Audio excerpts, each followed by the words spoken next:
So we are starting with anesthesia today. So the first topic is post-operative headache.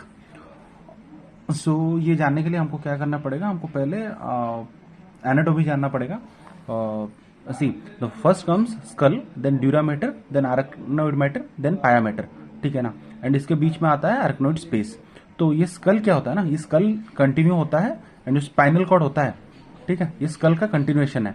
देख ये है school, उसके बाद है ये ड्यूरामेटर. करेक्ट है ना. स्कल उसके बाद ड्यूरामेटर था, तो स्कल ड्यूरामेटर. तो अगर ड्यूरामेटर के ऊपर क्या होगा, ड्यूरामेटर के ऊपर होगा एपीड्यूरल स्पेस, क्योंकि ड्यूरा है ना तो ड्यूरल, और उसके क्योंकि ड्यूरामेटर के एग्जैक्टली ऊपर है तो एपीड्यूरल स्पेस. तो अब हम जब स्पाइनल एनेस्थीसिया देते हैं तो डायरेक्ट स्पाइनल कॉर्ड में देते हैं, ठीक है, जो कि L3 या L4 के थ्रू देते हैं. ठीक है. और एपीड्यूरल एनेस्थीसिया में क्या देते हैं, एपीड्यूरल स्पेस में जाके देते हैं. ठीक है, थ्रू द स्पाइनस प्रोसेसेस. तो बस इतना ही है. एंड बेसिकली अब क्या होता है, हेडेक क्यों होता है पोस्ट ऑपरेटिवली. तो अभी हम जब एनेस्थीसिया दे रहे हैं, नहीं तो एपीड्यूरल एनेस्थीसिया भी दे रहे हैं या स्पाइनल एनेस्थीसिया भी दे रहे हैं, दोनों के बीच में क्या होता है ना, हम एक छोटा सा होल लीव कर देते हैं.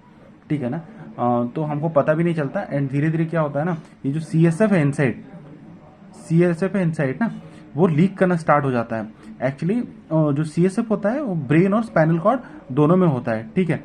अब क्या होता है, CSF के अंदर ही ब्रेन एक्चुअली फ्लोट होता रहता है. हमको पता है ना, जैसे कि ये तो स्कल है, ये तो स्कल बाहर से है, बट ब्रेन तो ऐसे होता है ना. मेरे को एग्जैक्टली मैं डायग्राम में बहुत बुरा हूँ तो छोड़ दो. बट स्कल के नीचे होता है ब्रेन, जो कि मतलब CSF के चारों ओर ऐसे फ्लोट होता रहता है. ठीक है. अब जब अगर यहाँ से जैसे लीक हो रहा है CSF, तो यहाँ पे CSF कम होता जाएगा. एंड जैसे ही कम होता जाएगा ये कंप्रेस कर देगा, आप मतलब वहीं पे कंप्रेस हो जाएगा और अपने ब्लड वेसल्स और नर्व्स के ऊपर बैठने लगेगा, विच विल कॉज हेडेक. ये हो गया एक रीजन. और सेकंड रीजन है जो कि बहुत सिंपल है बट बहुत इंपॉर्टेंट है, फ्लूइड इनटेक. अगर फ्लूइड इनटेक बहुत कम है, आप प्री सर्जरी से पहले नहीं तो पोस्ट सर्जरी के बाद, अगर दोनों में तुम्हारा फ्लूइड इनटेक कम है, वो भी हेडेक कॉज करेगा. ठीक है. और कभी कभी क्या होता है ना, फ्लूइड मतलब इनटेक की बात भी नहीं होती, मतलब जैसे PPH ड्यूरिंग लेबर जैसे होता है, PPH में अगर फ्लूइड ज़्यादा भी लॉस हो गया तब भी हेडेक होता है. तो बेसिक चीज़ हमको ये याद रखना है कि फ्लूइड को ना हमेशा मेंटेन करके रखना है. इधर आप खुद फ्लूइड ले लो, अगर खुद मतलब ओरली हम फ्लूइड नहीं ले पा रहे हैं, तब हमको क्या करना है, तब we need to go to IV fluids. ठीक है. अब सेकंड टॉपिक है हमारा कार्बन मोनोऑक्साइड पॉइजनिंग. तो कार्बन मोनोऑक्साइड पॉइजनिंग एक ही सिंपल है. हमने बहुत सारे क्वेश्चंस में भी एक्चुअली देखे होंगे. किसी भी एक गैराज में एक इंसान है, क्लोज रूम है, गैराज है, और उसको पॉइजनिंग हो गया. नहीं तो एक गाड़ी के अंदर एक बंदा है जिसको पॉइजनिंग हो रहा है और वो बेहोश हो गया और लोग उसको हॉस्पिटल लेके जाते हैं. मूवीज में एक्चुअली हम ये सब देखते रहते हैं ना, तो वो होता है कार्बन मोनोऑक्साइड पॉइजनिंग. जैसे कि नॉर्मल हीटर्स हो गया, जैसे कि, और जो बड़े बड़े बंगलोस होते हैं ना, फायर प्लेसेस जहाँ पे होते हैं और वो पूरा क्लोज रूम है, तो ये सब जगहों में ना, ये गैरेज, ये सब जगहों में ये सब देख लेना.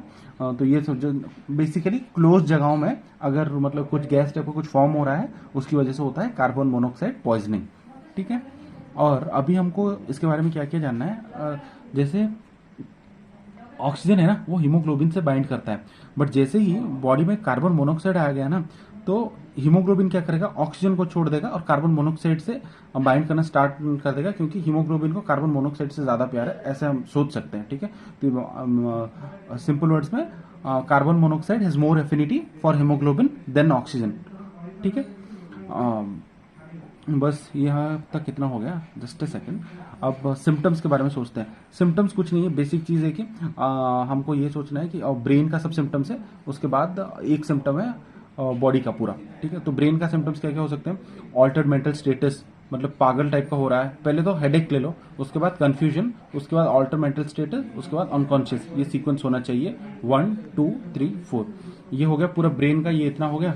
उसके बाद cherry red skin and mucosa. Cherry red skin and mucosa मैंने बनाया ऐसे ही, देख लो. ठीक है. एंड उसको कार्बन मोनोऑक्साइड पॉइजनिंग को हम डायग्नोस कैसे करते हैं, कुछ नहीं करना है, ब्लड सैंपल लेना है. अगर ब्लड सैंपल में कार्बन मोनोऑक्साइड हो तो कार्बन मोनोऑक्साइड पॉइजनिंग है. और उसको ट्रीट कैसे करते हैं, ट्रीट उसको ऐसे करना है हाई फ्लो ऑक्सीजन दे दो, पूरा पूरा हाई फ्लो ऑक्सीजन देना है, नहीं तो हाइपर बैरिक ऑक्सीजन चेम्बर एक होता है, मतलब नॉर्मली ऐसे चेम्बर एक होता है, इसके अंदर उस इंसान को डाला जाता है। और इसमें क्या होता है ना, एटमोस्फियरिक ऑक्सीजन जितना नहीं होता, एटमोस्फियर में ऑक्सीजन जितना होता है इंटू 10 टाइम्स ऑक्सीजन इस हाइपर बैरिक चेम्बर में होता है। ठीक है, ये यहाँ पे हो गया कार्बन मोनोऑक्साइड पॉइजनिंग। और कुछ है क्या, जस्ट ए सेकेंड। अभी मान लो कि एक एडल्ट है who has been rescued from burning house.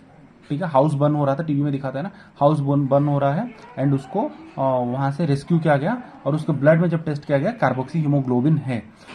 तो दो यहाँ पे चीजें हैं कि अगर वो बंदा कॉन्शियस है, तो कुछ नहीं करना है, उसको 100% ऑक्सीजन बाई फेस मास्क दे देना है। मान लो कि अगर कॉन्शियस नहीं है, जैसे ही हमने हॉस्पिटल सेटिंग में देखा होगा, अगर कोई बंदा अनकॉन्शियस है, कुछ रेस्पॉन्ड नहीं कर रहा है, यहाँ पे कॉन्शियस का मीनिंग ये नहीं कि पूरा कॉन्शियस, जस्ट रेस्पॉन्ड करना चाहिए। तो अगर आप उसको ऑक्सीजन दे देते हो ना, तो वो 1 आवर के अंदर ठीक हो जाएगा। बट अनकॉन्शियस ही पूरा है, बिल्कुल रेस्पॉन्ड नहीं कर रहा है, तो इंट्यूबेट करना है एंड IPPV ऑन 100% ऑक्सीजन देना है। ठीक है, ये हो गया अपना कार्बन मोनोऑक्साइड पॉइजनिंग। अब आते हैं अपना प्रोपोफोल में। अब प्रोपोफोल क्या है? प्रोपोफोल ना बेसिक ड्रग है, मैं तो इसको ऐसे याद रखता हूँ। देखिए, एनेस्थीसिया तो बहुत टाइप के होते हैं ना, स्पाइनल एनेस्थीसिया होता है, जनरल एनेस्थीसिया होता है, और इनहेल करके भी आप एनेस्थीसिया ले सकते हैं, जैसे कि नाइट्रस ऑक्साइड होता है, जो कि इनहेल करने से वो एनेस्थीसिया बनता है। ठीक है ना, तो मैं इसको ऐसे याद रखता हूँ। प्रॉप होता है ना, मतलब मैंने डैन शोज और बाकी सब में बोलते हैं ना कि ये प्रॉप है, प्रॉप यूज कर लो, जनरल चीज होता है बेसिकली प्रॉप, कुछ भी चीज को आप यूज करना है तो प्रॉप, तो ये इसीलिए जनरल एनेस्थीसिया में यूज होता है। तो IV use for general anaesthesia. और ये क्या करता है ना, एनेस्थीसिया का मतलब तो हमको पता ही है कि मतलब पेन पूरा कम कर देता है अनकॉन्शियस करके, तो सेम चीज़ ही मैंने लिखा है, कुछ ज़्यादा स्पेशल नहीं है। अभी फॉल से क्या रखना है, फॉल से क्या होता है ना, प्रोपोफॉल हम जब देते हैं जनरल एनेस्थीसिया, उसमें फॉल इन BP और HR होता है, हार्ट रेट और BP बहुत कम हो जाता है, बट ये एक्चुअली नॉर्मल है। तो प्रोपोफॉल में जिसको भी प्रोपोफॉल दिया जाता है, ये तो फाइंड आउट करना मतलब मोस्ट एक्सपेक्टेड है कि ये तो होगा ही, बट अगर बहुत ज़्यादा कम हो जाता है ना, तब हम क्या करते हैं, एफिड्रिन देते हैं। तो अगर एग्जाम में पूछ रहा है कि एफिड्रिन मतलब क्या है, तो basically for reversal of hypotension from anaesthesia, मतलब किसी एनेस्थीसिया से अगर मतलब हाइपोटेंशन हो रहा है तभी एफिड्रिन देंगे। तो मैंने मतलब थोड़ा खराबी निमोनिक है, निमोनिक यह है कि फॉल इनटू ड्रेन, मतलब देख लो यार, ऐसे ही निमोनिक्स थोड़ा अच्छा होता है, थोड़ा खराब होता है। अब इनसफलेशन क्या होता है? इनसफलेशन कुछ नहीं होता, इनसफलेशन वो चीज़ होता है कि आप अपने बॉडी में ना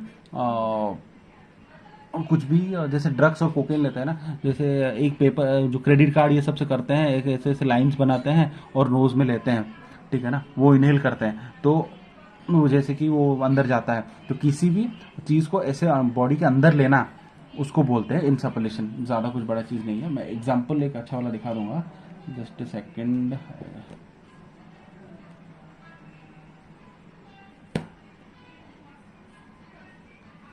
देखो, अब इनसफलेशन को कैसे यूज करते हैं वो हम लोग देख लेते हैं, ठीक है ना,